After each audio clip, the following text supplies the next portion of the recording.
percaya kepada Yesus. Ya saudara, banyak pengajar-pengajar hebat saudara, banyak ahli-ahli agama terkenal, banyak nabi-nabi besar. Tapi mereka pernah ada dan mereka sudah berlalu. Tetapi Yesus, dia pernah ada dan dia hidup bangkit sampai hari ini. Amin saudara, dan satu hari nanti kita akan bertemu muka dengan Yesus. Amin, inilah kebanggaan kita. Kalau dunia sedang berbangga dengan segala kemewahannya, berbangga dengan segala prestasinya, berbangga dengan segala hal yang dunia bisa raih. Tetapi kita harus berbangga di dalam satu hal ini, bahwa Yesus bangkit. Amin saudara. Mari sama-sama kita baca dari Lukas pasal yang ke-24 ayat 1 sampai 12. Kemudian lompat ke ayat 36 sampai ayat yang ke-43. Ya, ini kita mau baca sama-sama supaya kita diingatkan kembali konteks atau cerita mengenai kebangkitan Yesus.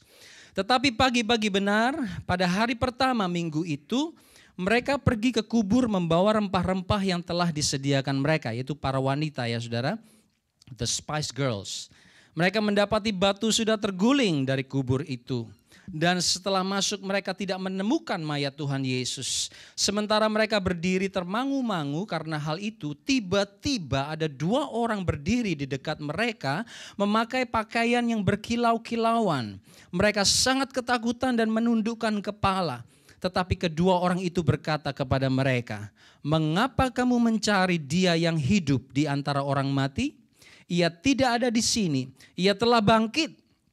Ingatlah apa yang dikatakannya kepada kamu ketika Ia masih di Galilea, yaitu bahwa Anak Manusia harus diserahkan ke tangan orang-orang berdosa dan disalibkan dan akan bangkit pada hari yang ketiga."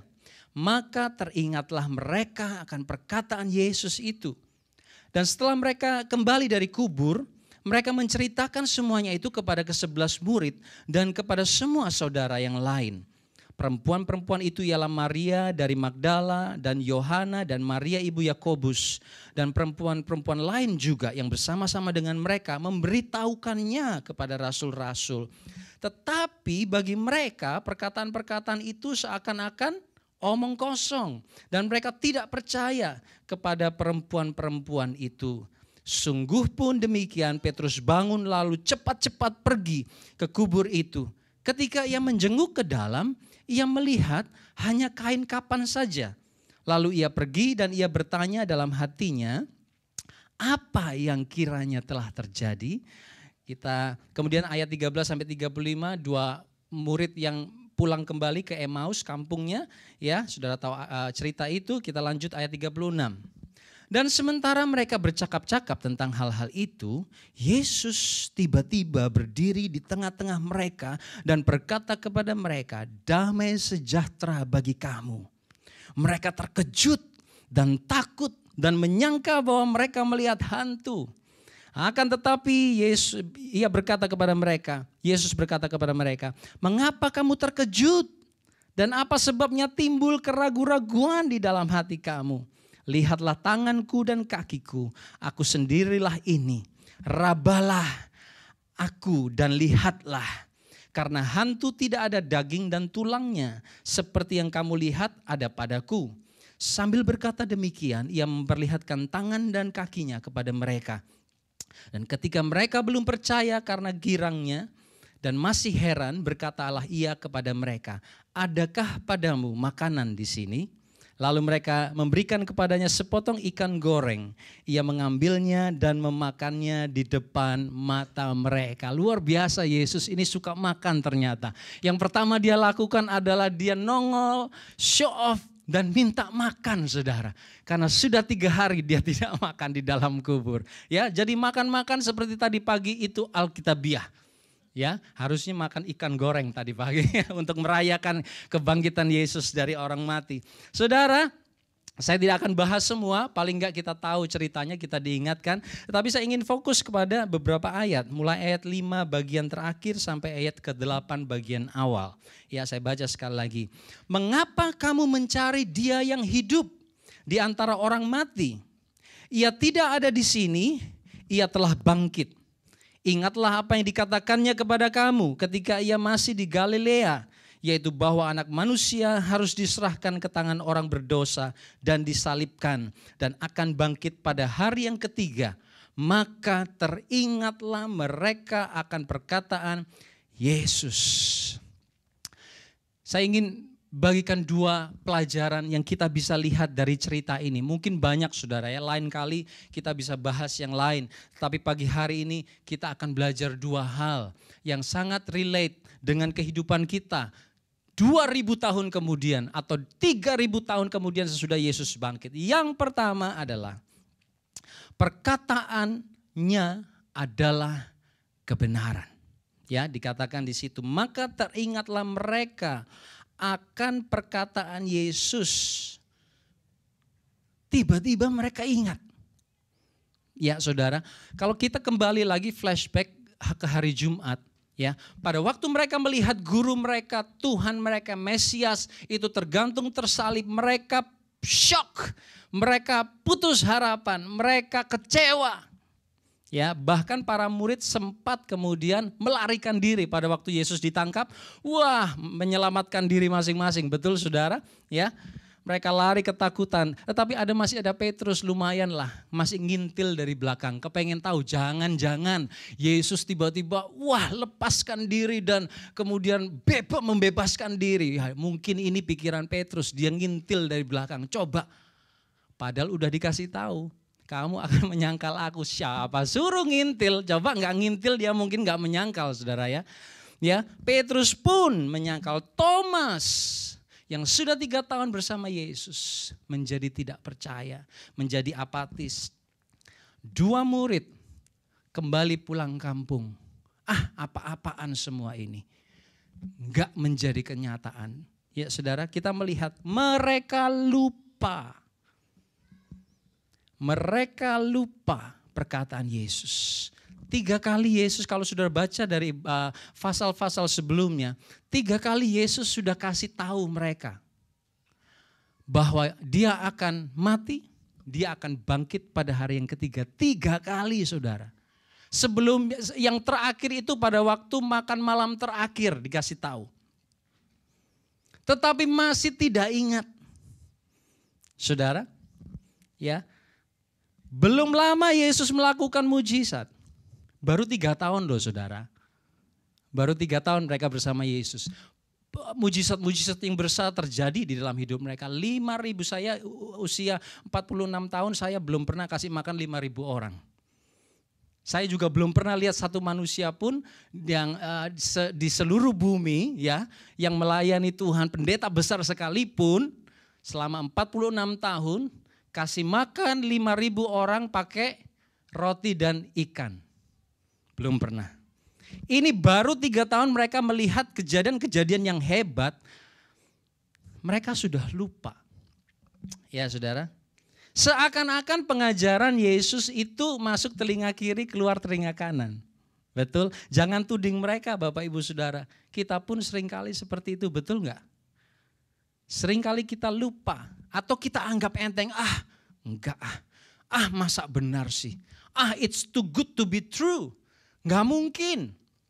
Ya, kita pun seringkali seperti itu. Tetapi yang harus kita ingat pagi hari ini adalah Allah tidak pernah lupa akan perkataan janji-janjinya. Perkataannya itu kebenaran. Yang dia ngomong itu bukan seperti manusia ngomong. Yang kalau Tante Yudit bilang kalau pagi tahu, sorenya tempe. Ya, mencela-mencele bisa berubah. Oh iya, lupa ya. Sorry. Kalau Allah berbicara sesuatu, itu yang dikeluarkan adalah kebenaran.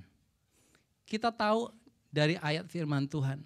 Kita baca seumur hidup kita ini, 46 tahun itu 47 tahun.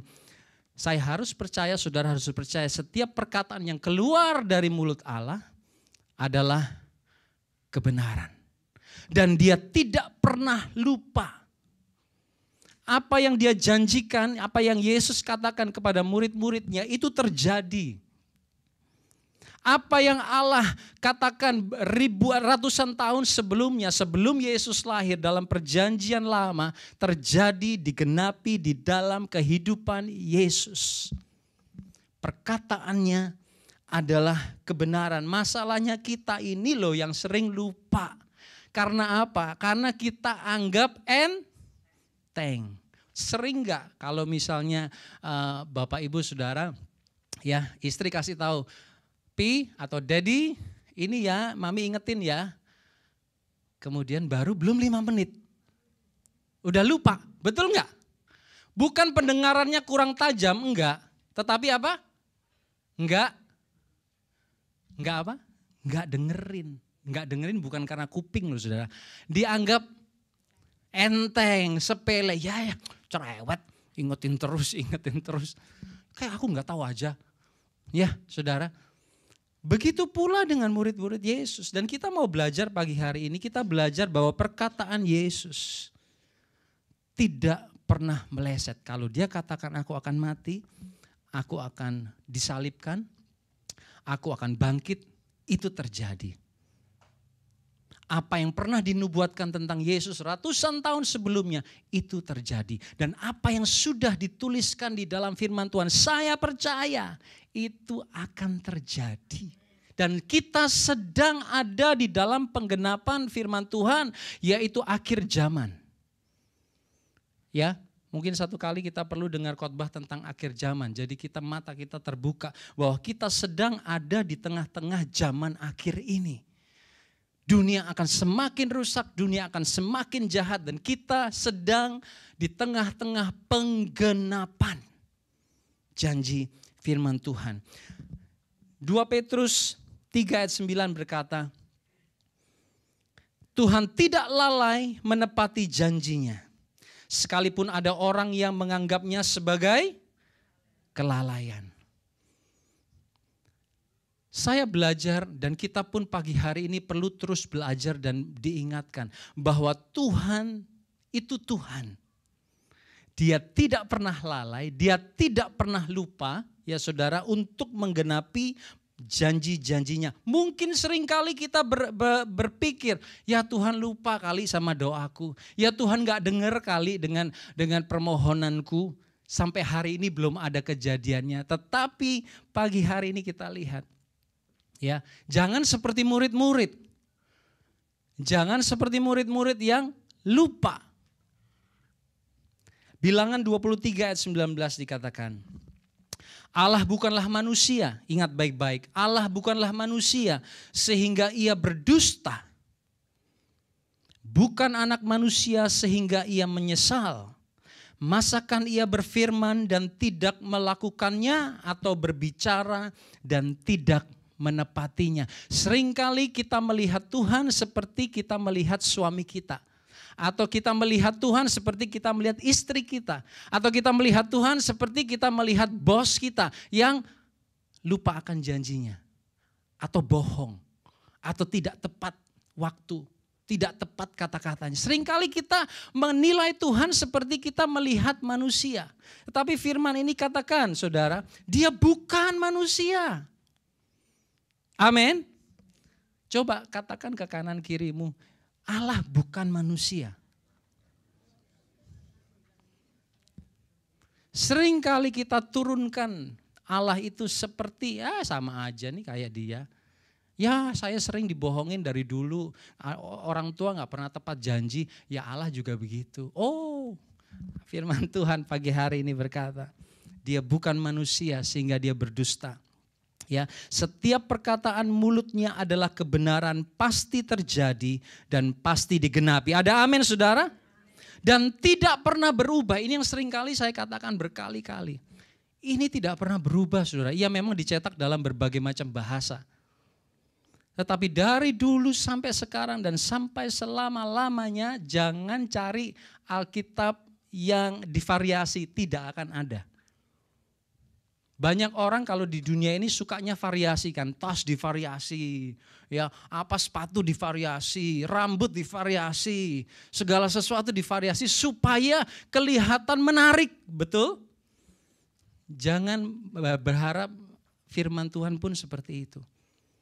Saya pernah dengar suatu cerita, kenapa sih cerita Alkitab tentang Natal dari dulu sekarang sampai selama-lamanya sama aja, Yesus di palungan, Yesus di palungan.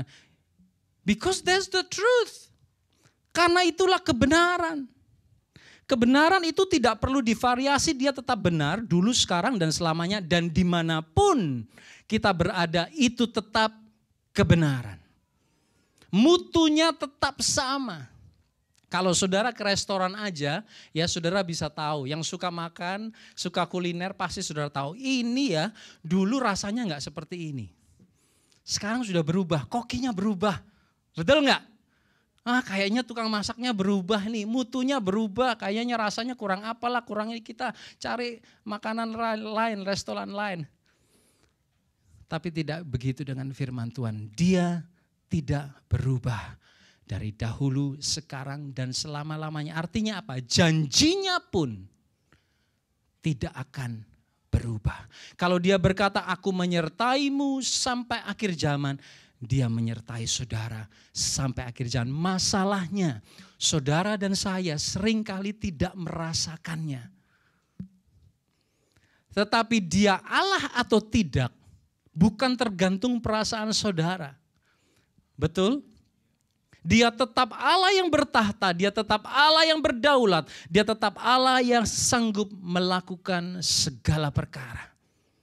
Amin, Bapak Ibu Saudara sekalian. Ya. Lukas 21 ayat 33 dikatakan, langit dan bumi akan berlalu, tetapi perkataanku tidak akan pernah berlalu. Segala sesuatu akan berlalu, mode, tren akan berlalu, ya, style akan berlalu, gaya akan berlalu. Firman Tuhan tidak akan berlalu. Satu ayat lagi sebelum kita masuk ke bagian yang kedua. Yesaya 55 ayat yang ke-11. Demikianlah firmanku yang keluar dari mulutku.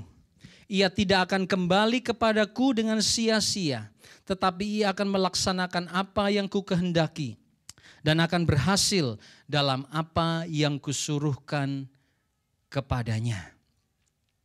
Sekali lagi saya ingin baca supaya saudara kita sama-sama ngerti.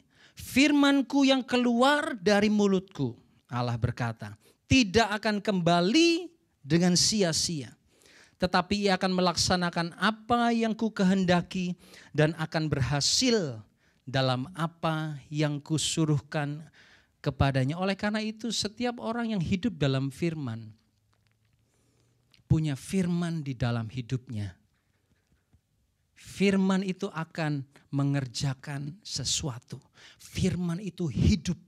Tuh dikatakan ya saudara, gak akan kembali dengan sia-sia, akan melaksanakan, itu aktif di dalam hidup setiap kita. Makanya anak-anak Sunday School saudara, mungkin saudara merasa anak-anak emang gak ngerti ya, gak ngerti terlalu gimana firman Tuhan.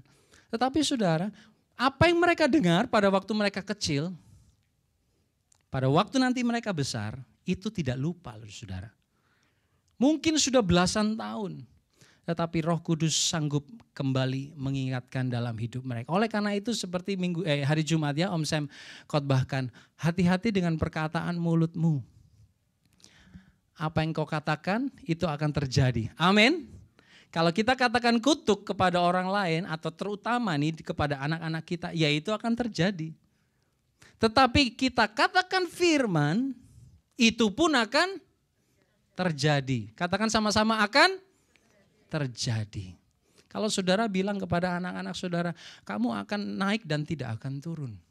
Kamu akan menjadi kepala dan bukan ekor. Kalau saudara kita katakan hal kamu bodoh, kamu tidak akan berhasil, kamu tidak akan bisa. Itu terjadi enggak? Terjadi. Lah, kalau kita katakan firman, lebih terjadi saudara di dalam kehidupan mereka. Oleh karena itu kita mau belajar dari kebangkitan Yesus ini saudara. Jangan lupa perkataannya adalah kebenaran.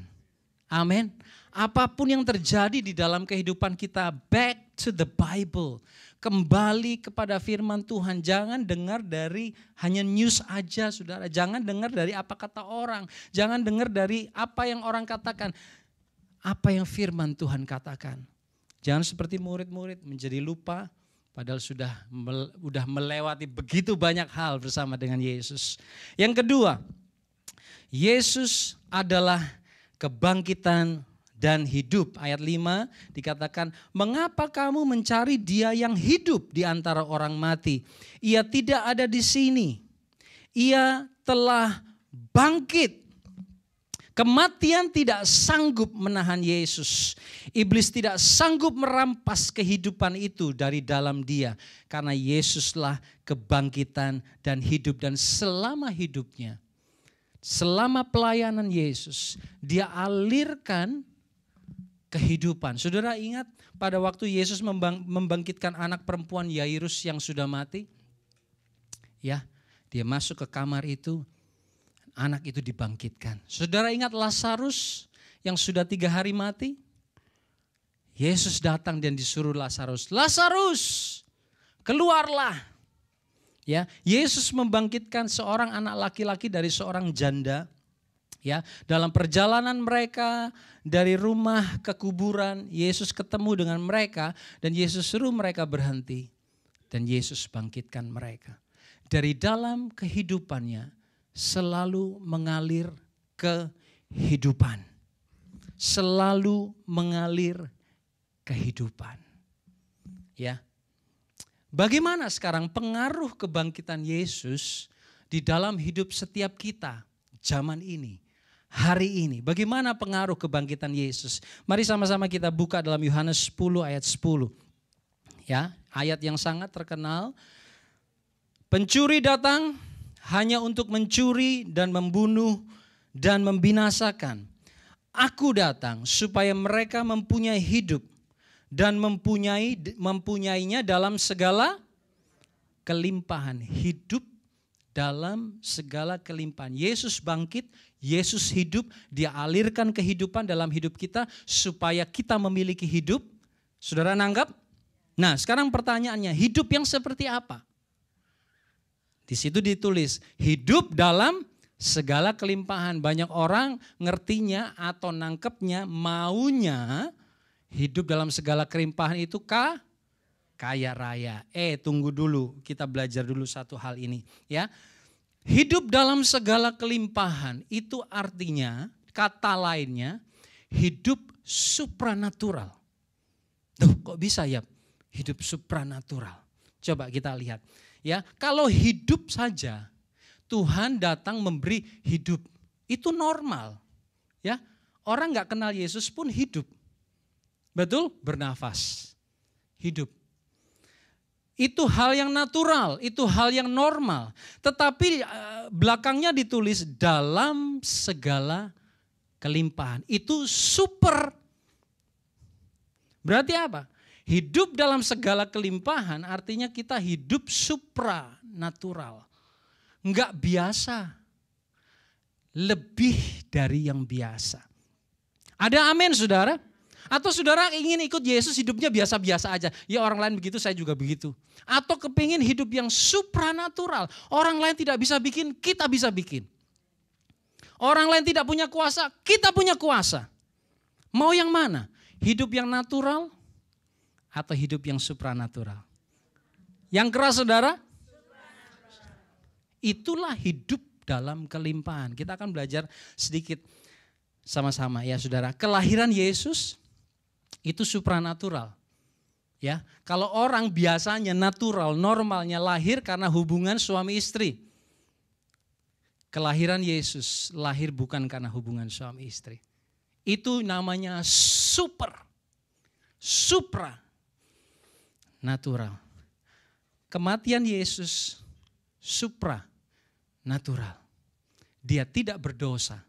Dia tidak ditemuin kesalahan. Kalau orang disalib itu karena penjahat kelas kakap itu normal, itu natural.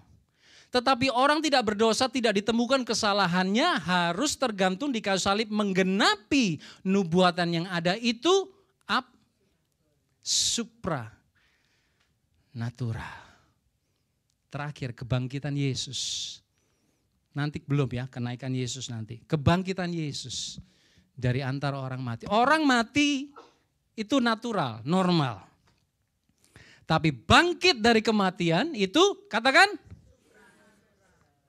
Oleh karena itu orang Kristen yang percaya kepada Yesus, yang terima Yesus sebagai Tuhan dan Juru Selamat, kita diberi hidup dalam segala kelimpahan, artinya hidup supranatural. Kita berdoa, kita berharap, kita terima mujizat, itu supranatural. Amin saudara. Percaya Yesus dan kelahiran baru itu supranatural.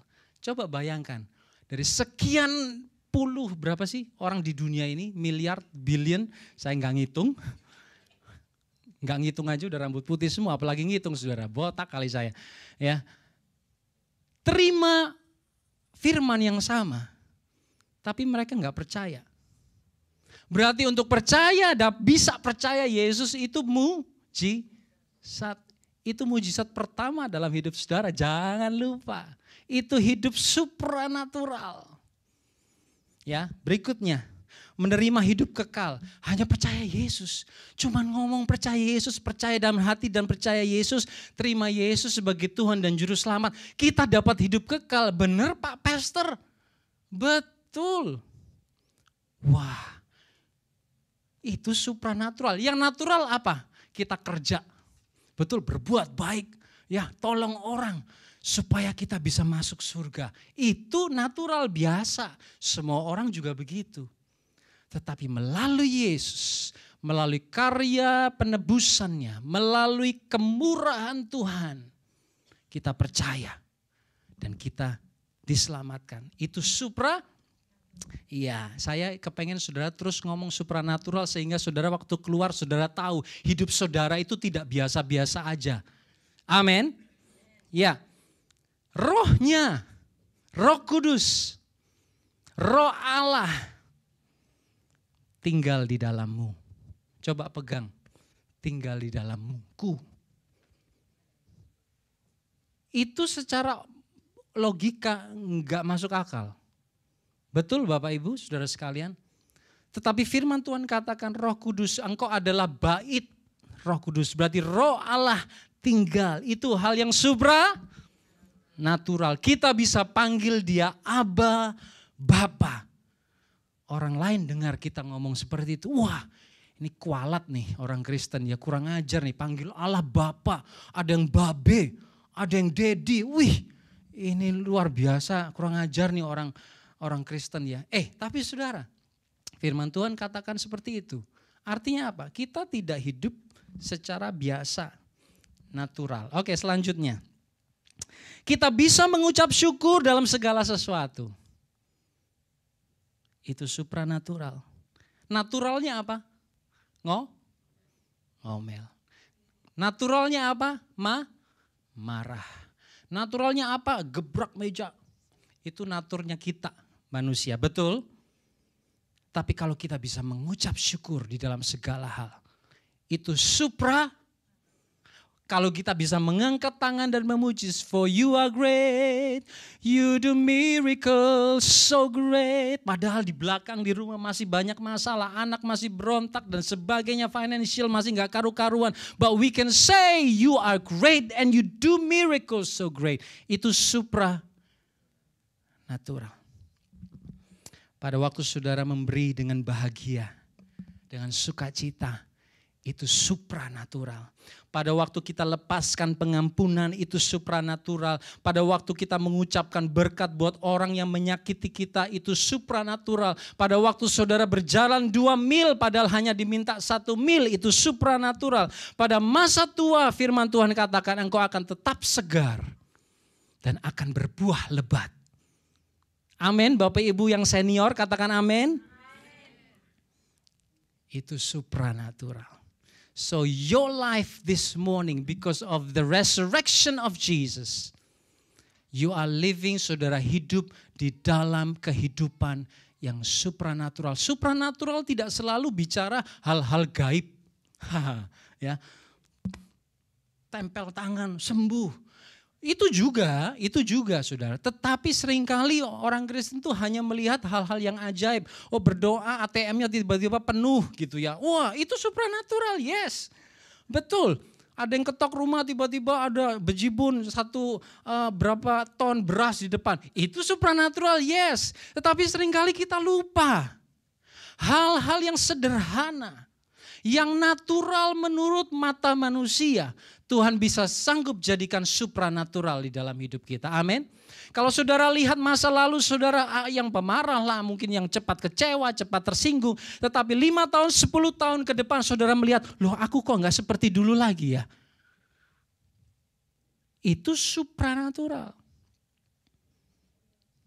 Amin saudara. Suamiku kok udah berbeda ya. Itu supranatural. Ya. Banyak perkara-perkara mustahil yang menjadi mungkin. Itu supranatural. Kalau mungkin ada yang bertanya, kalau sampai aku meninggal gimana ya? Kalau Tuhan belum menjawab. Ya paling tidak saudara meninggal, saudara tahu kemana saudara pergi. Amin. Begitu kita tutup mata, hutang itu sudah tidak mengejar kita. Betul enggak? Hutang tidak mengejar. Anak tidak perlu diantar jemput lagi dari sekolah. Ya saudara, begitu buka mata, semuanya indah. Saya belum pernah ke sana sih, jadi saya belum tahu. Tetapi firman Tuhan katakan indah. Ya, jangan doakan saya cepat-cepat ke sana dulu. Nanti kalau saya nggak balik, saudara nangis loh. Ya saudara, istri saya mungkin juga nangis. Ya saudara, kita hidup di alam supranatural walaupun kita masih ada di dalam darah dan daging. Itu kebanggaan kita. Pada waktu kita perlu, pada waktu kita menderita, pada waktu kita pressure, kita ingat Yesus sudah menang. Yesus sudah bangkit. Aku tidak akan hidup di alam yang natural seperti orang lain kebiasaan. Aku punya satu kesempatan untuk hidup lebih dari yang lain. Supranatural karena aku punya Tuhan yang hebat. Amin saudara. Anak-anak saudara mungkin kita lihatnya di depan mata, yang kelihatan mata itu kayaknya kapan berubahnya, aduh kapan gedenya gitu ya supaya bisa di kick out dari rumah. Mungkin ada yang berpikir seperti itu. Mungkin kebanyakan orang bule seperti itu. Saudara, sebelum saudara kick dari rumah, sebelum mereka keluar rumah, make sure they live in a supernatural life. Warisan orang tua itu gak akan lama Bapak Ibu Saudara. Betul? Berapa sih yang bisa kita wariskan? Berapa lama warisan itu akan tetap bersama dengan mereka? How long? Nomor 1, kenyataannya tidak lama. Kenyataan kedua, seringkali warisan bikin anak bertengkar. Betul? Oleh karena itu jangan pikirkan warisan. Boleh kasih warisan. Tetapi warisan yang terbaik. They live in a supernatural way. Artinya apa? Menurut manusia tidak mungkin. Menurut manusia tidak bisa. Tetapi bagi Allah tidak ada yang mustahil. Ada amin saudara? Amin masih di sini? Haleluya. Ya. Kita mungkin sedang ada di dalam hal-hal seperti itu. Ya, saya pun masih ada di dalam begitu banyak hal-hal yang harus dipecahkan dan perlu kemurahan Tuhan.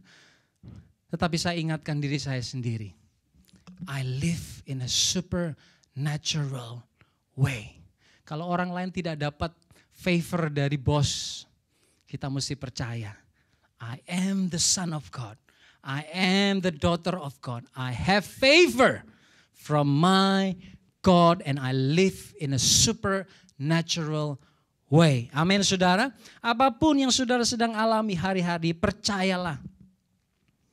Ya, bahwa Yesus kebangkitan dan hidup. Kalau dia tidak bangkit seperti Pastor Gideon tadi katakan, percumalah segala kepercayaan kita. Saya tidak akan panjangkan lagi saudara. Ya, soalnya kalau kebanyakan kita pulang dan seperti murid-murid saudara menjadi lupa. Betul? Ya, mari kita pejamkan mata kita sebentar.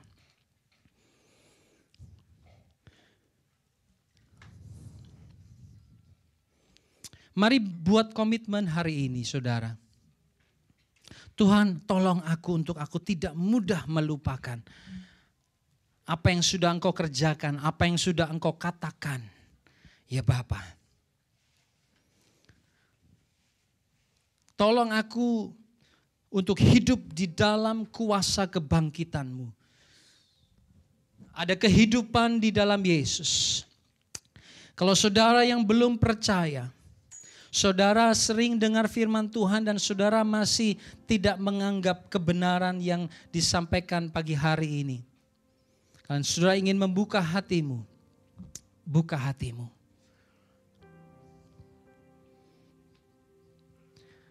Allah ingin hidup melalui Roh Kudus-Nya di dalam hati saudara. Dan saudara yang sudah terima Yesus, biarlah firman pagi hari ini terus mengingatkan saudara dan saya. Mari sama-sama kita responi firman Tuhan ini. Kita mau katakan, because He lives, I can face tomorrow. Because He lives, I can face tomorrow. Because He lives, all fear is gone. Because I know He holds the future, and life is worth the living just because. Mari sama-sama bangkit berdiri and declare this one, because He lives. Because He lives, because He lives, I can face tomorrow. Because He lives, all fear is gone. Because I know He holds the future, and life is worth the living just because He. Satu kali lagi katakan, sebab Dia hidup. Sebab Dia hidup, ada hari esok. Sebab Dia hidup, ku tak gentar, tak gentar, karena ku tahu Dia pegang hari esok. Hidup jadi berarti, hidup jadi berarti sebab Dia. Satu kali lagi sama-sama katakan, let's fill this room with praise. Sebab Dia hidup, ya, ada hari esok. Sebab Dia hidup, ku tak gentar, karena ku tahu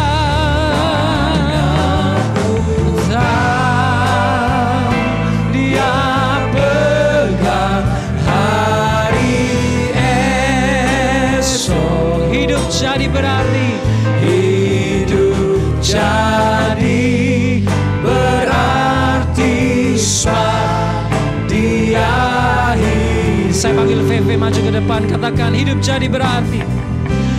Hidup jadi berarti sebab Dia hidup. Sama-sama katakan, hidup jadi berarti.